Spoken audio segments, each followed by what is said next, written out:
Narito na naman tayo para sa isang napaka-sweet at nakakakilig na love story nila Kalingap Edu at Ate Viancy. Tulad mo ay aking makilala at kung ano Sa pagpapatuloy ng ating love story ay may malaki talagang surprise ang Kalingap team para sa pamilya ni Ate Viancy, kaya naman ito ang mga nangyari. Noong pumunta nga si Kalingap Edu sa kanilang bahay ay wala pa si Ate Viancy, kaya naman ang papa na lamang niya ang isinama niya sa lupa na pagtitirikan ng kanilang bahay. Dahil sinabi nga ng Kalingap team gawa ni Kalingap Rab na malalakihan pa daw ang kanilang bahay dahil dinagdagan pa ng kanilang mga sponsors ang budget para sa kanilang lupa at madadagdagan pa daw ito ng another 100 square meter. At ito nga ang pinagpasalamat ng papa ni Ate Viancy at nandoon sila sa lugar na yun para magkaroon na ng pirmahan at may turnover na talaga ang lupa sa pangalan nila. Isa rin to sa inaabangan ko at excited din po ako kasi isa ito sa magiging record breaking ng ating mga pabahay, no? Hindi po natin bukod lubos sa kalain at makakapatayo tayo ng up and down na pabahay, ano? Dahil syempre sa mga sponsor. Kasi kung wala namang sponsor, yung simpleng bahay lang din naman ang makapagawa natin. Pero dahil sa nadagdagan nga po na tayo ng sponsors, so yun yung request nila, susundin po natin yun kasi di naman natin pera yun. Dito lang naman tayo para maging instrumento, daluyan ng pagkapala, ano?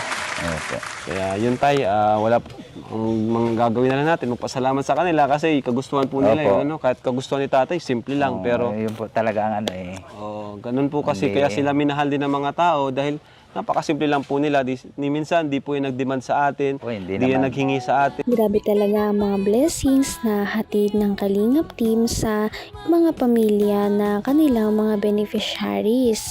At nakakatuwa nga at lahat ay nag-aabang sa magiging kalabasan ng bahay nila Ate Viancy dahil first time sa history ng Kalingap team at sa kanilang pagpapabahay sa kanilang mga beneficiaries na magkaroon ito ng 2 floor na bahay. Kaya naman excited na talaga ang lahat sa kung ano kaya ang magiging plano at ang magiging kalabasan ng bahay nila Ate Viancy. At ito nga ay hindi magiging posible kung wala ang Kalingap team at ang mga sponsors na talaga namang walang sawa sa pagsuporta at pagmamahal kay Viancy. Kaya naman natadamay na rin ang kanyang pamilya sa mga blessings na kanilang natatanggap. Kaya naman sobra-sobrang pagpapasalamat ng papa ni Viancy. Ngayon pa lang tayo, congrats na po tayo, ano? Thank you po, Kuya Rab. Thank you sa lahat na nag-sponsor po dito sa lupa sa pabahay. Maraming salamat po. Hindi ko na po iisa-isain kasi marami po kayong ano ay. Thank you po. Tumulong. Opo. Siyempre, huwag natin kalimutan ang mga viewers, yan, ang mga LC supporters, love team supporters. Kuya Rab, sa lahat po. Vlog nila, supportan po ninyo. Yan. Para marami pa pong matulungan. Yes, so andito na si tatay. Yung nakaraan po, okay naman nung nakaraan tayo, no? Okay po. Yung ano ngayon, another transaction na naman tayo para dun sa another 100 square meters. No? At ang presyo po, dati lang 200,000 pesos. At ayan, may pangalan. Pipirmahan na lang ulit. Ayan na po, tay. Kasama natin ang... nagpunta kayo dito, mga chismoso itong mga to. May pirmahan na. Congrats! Nakakatuwa talaga dahil mas malalakihan pa nga ang bahay nila Ate Viancy at malaki na nga ito noong nakaraan dahil ito na ang pinagpunan ng mga sponsors para sa bahay nila at meron na nga daw itong 2-story na palapag. Kaya naman natuwa pa talaga ang Kalingap team na matataasan ng bahay nila Viancy at malalawakan pa ito dahil pinag-alala ng Kalingap team na baka kapag nagkaroon ng isang road widening sa kanilang lugar ay mapipinsala ang bahay nila Viancy. Kaya naman naisip din ng mga sponsors na ito pa talaga ay lakihan. Kaya naman magkakaroon ito ng isang malawak na bahay at marawak na din na garahe at meron pa itong space na pagtitindahan sa harap ng kanilang bahay. Talaga namang all-in-one na ang kanilang bahay magmula noong araw na yun. Kaya lahat ay tuwang-tuwa. Ayan na guys!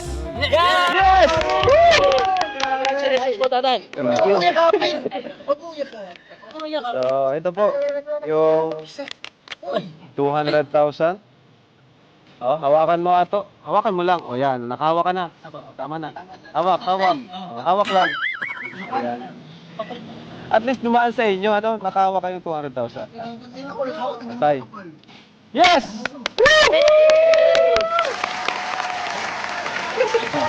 Huwag kayong magulo dyan. Saan ako pirma po yan? Saan ako pirma? Dito po sa baba, sir. Gaya nung pirmang nung pangalan mo. Bakit ka mas ito? Hanap tinago.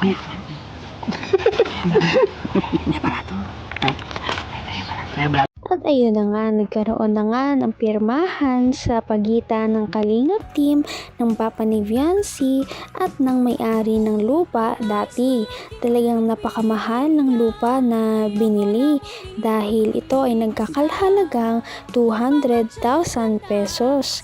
Kaya naman lubos ang pagpapasalamat ng Papa ni Viancy sa bagong biyaya na dumating sa kanila. Kaya naman ganon din kamahal ang lupa na yon dahil masyado daw maganda ang location na yon dahil malapit iyon sa mga pamilihan, sa mga mall, malapit din ito sa bahay ni Kalingap Edu at higit sa lahat, mas malapit daw ito sa mga paaralan kaya naman hindi na mahihirapan si Viancy at ang kapatid nito maglakad. Bakit tayo medyo mas may preso ang dito lupa? Dahil sa pwesto tayo? Location? Yun. Palakpakan natin. Nabuhay siya tatay. Maraming salamat po sa mga nag-sponsor sa lupa at sa bahay po. Yun. Ayun. Tara.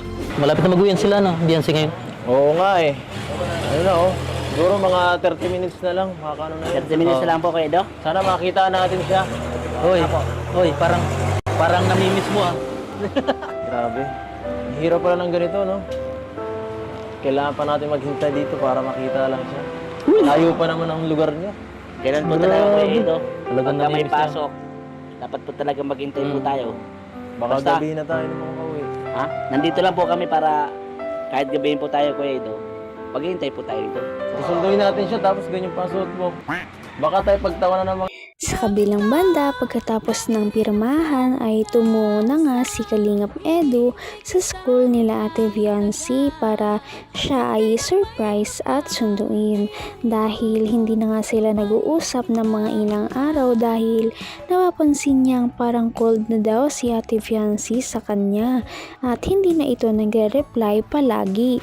Kaya gusto niya itong puntahan at tanungin kung ano ba talaga ang nangyari sa kanilang dalawa.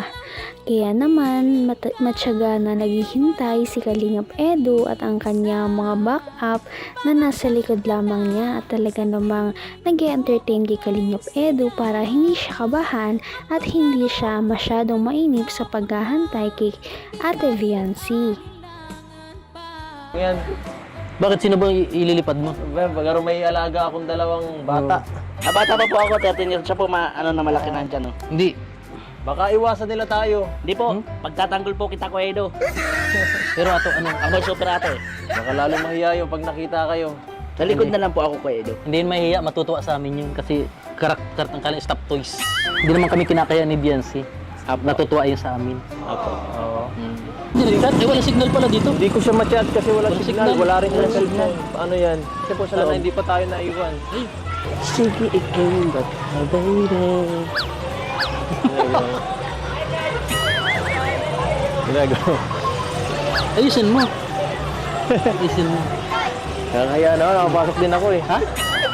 Hintayin lang natin dito siya. Sige po. May kamukha ka dun. Saan po? Sa loob. Ayun na. Ayun na po, Kuya Edo. At ayun na nga, naghintay na si Kalingap Edu na makalabas si Ate Viancy. At sinilip niya muna ang loob ng school ni Ate Viancy para malaman kung pauwi na ba ito, at talagang tumayo siya doon sa harap ng gate kahit medyo matagal, at tiniis niya ito para lamang kay Ate Viancy, para hindi makalagpas si Ate Viancy at baka hindi pa sila magkita kung sa malayo siya maghihintay. At pagkalabas nga ni Ate Viancy ay talaga namang napangiti sila sa isa't isa, at mag-uusap na nga sila kung ano ba talaga ang nangyari sa pagitan nilang dalawa. At yan ang ating mga aabangan sa ating susunod na upload at video. Ngayon'y Kaya naman, sana ipatuloy natin silang suportahan at mahalin si Viancy, si Kalingap Edu at ang Kalingap team. Yun lamang at maraming salamat sa panonood. Abangan natin kung magkakatuluyan ba talaga si Kalingap Edu at Viancy. Hanggang sa muli. Bye! ngayon'y abot